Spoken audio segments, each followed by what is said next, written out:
I need to start this story by telling you about the night I proposed. It was October, a Saturday. We were at the restaurant where Emma and I had our first date 3 years earlier. Same table, same window seat, overlooking the street. I had coordinated with the staff for weeks. The ring had taken me 4 months to save for. When I got down on one knee, she covered her mouth with both hands and started crying before I even finished the sentence. She said yes before I could ask the question. My best friend Ryan was outside in the car, waiting for my text. When I sent it, one word, yes, he called immediately, laughing and yelling. He said he was proud of me. He said we needed to celebrate. He said Emma was the best thing that had ever happened to me. I believed every word of it. What I did not know, standing in that restaurant with the ring on her finger and my best friend's voice in my ear, was that Ryan and Emma had been seeing each other for 3 months. 3 months before I proposed, they were already together. Let me tell you how I found out. And then let me tell you what I did next. Ryan and I had been friends since we were 19. We met during the first week of college, ended up in the same dorm building, and developed the kind of friendship that becomes part of your identity. We had been through things together: family losses, job failures, the specific loneliness of your mid-20s when nothing feels certain.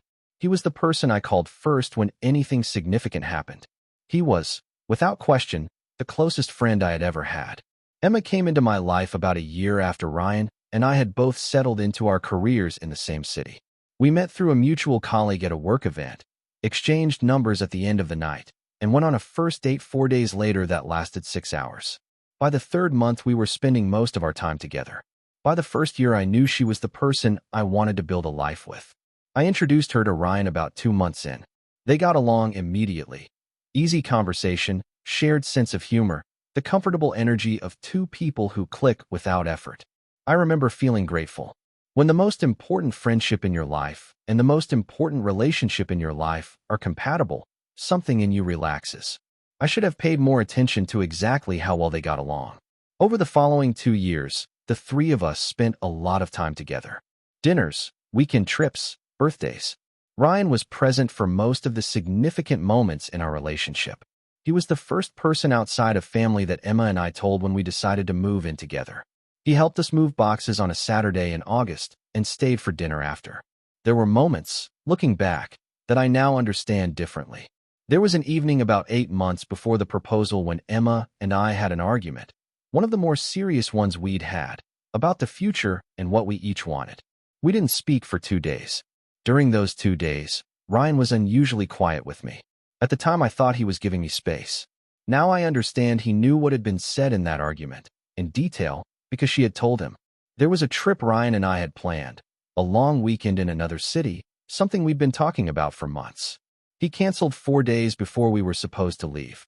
He said it was work. He seemed uncomfortable when I pushed back on the timing and changed the subject faster than usual. I let it go. There was a comment Emma made once, casually, about a restaurant I had never mentioned to her. A specific place in a neighborhood across the city. When I asked how she knew about it, she said a friend had recommended it. I didn't ask which friend. I was not paying attention in the way I should have been. I trusted both of them completely, and that trust had become a kind of blindness. The proposal was in October. The discovery was in January. I found out the way most people find out things they were never supposed to know by accident, through a detail that was too small to have been planned around. I was using Emma's laptop to print a document. My own computer was updating, and we were in a hurry to leave for dinner. She was in the bathroom.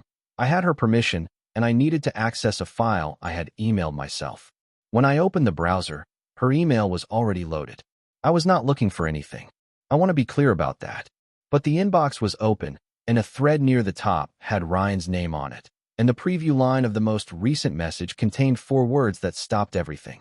I can't stop thinking about you. I sat very still for a moment. Then I opened the thread.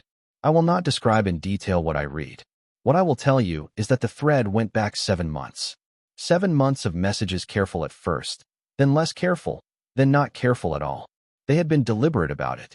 They used her personal email and not her phone for most of their communication, which is why I had never accidentally seen a message.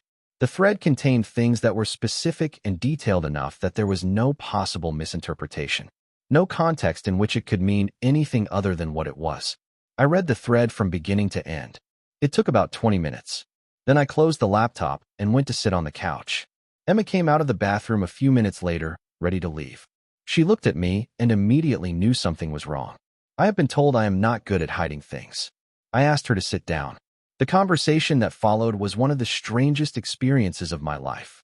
There is a particular quality to a confrontation where the other person knows immediately that there is no point in denying anything, where the first thing you say makes it clear that you already know the full truth. Emma did not deny it. She went very pale and very quiet, and she told me it had started the previous June, and that she had not known how to end it, and that she was sorry. I asked her one question. I asked her whether, on the night I proposed, she had already been with Ryan. She said yes. I told her I needed her to leave. She left that night with a bag and stayed with a friend. She has not been back to our apartment since. I did not contact Ryan that night. I sat alone in the apartment for several hours, completely still, trying to process something that my mind kept rejecting. There is a specific cognitive difficulty in accepting a betrayal that comes from two directions simultaneously. It is not double the pain, it is something stranger than that. It reorganizes the entire architecture of a period of your life. Every memory involving both of them gets pulled apart and re-examined. I contacted Ryan the following morning. Not to yell, not to explain what I had found. Just 3 words. I know everything. He called back within 2 minutes. I let it ring. He texted shortly after. A long message, apologetic, asking to talk. I never responded. I want to be honest with you about the months that followed, because I think there is a version of this story that gets told as a simple arc: betrayal, anger, revenge, resolution, and the reality is significantly messier than that.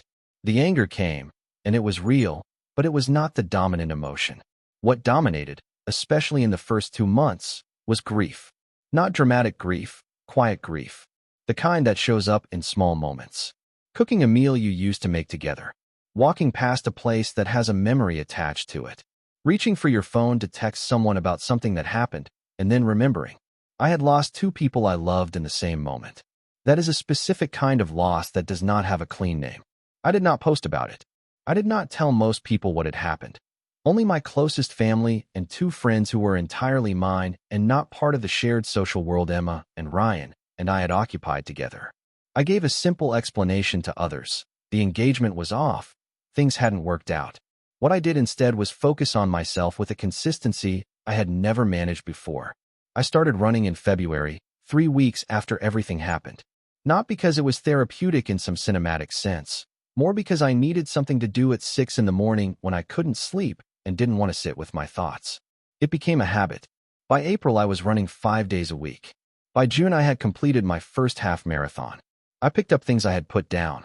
A certification in my field that I had been meaning to complete for 2 years. A project at work that I had been cautious about committing to because the time investment felt uncertain. I committed to it. It went well. I moved to a different apartment in March. Not the same city, but a different neighborhood, a place with no attached memories. I chose it entirely based on my own preferences, which sounds like a small thing, but felt significant at the time. I am telling you all of this not because the story ends with me triumphant in some obvious way.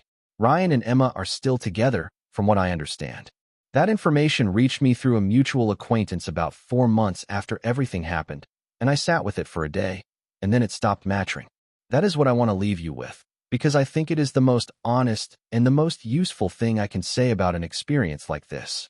The goal is not for them to suffer. The goal is for them to stop occupying space in your life, in your thoughts, in your decisions, in the shape of your days. That shift does not happen all at once.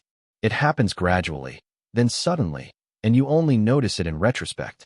For me, it happened around the 8th month. I woke up one morning and realized I had gone 2 full days without thinking about either of them. Not as an achievement, just as a fact. The space they had occupied had quietly filled with other things. Better things.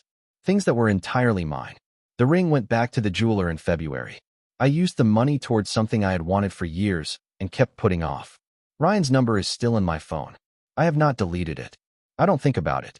Some chapters close not with a dramatic final scene, but with the simple, undramatic realization that you have moved on so completely that you can barely remember why the story felt so urgent in the first place.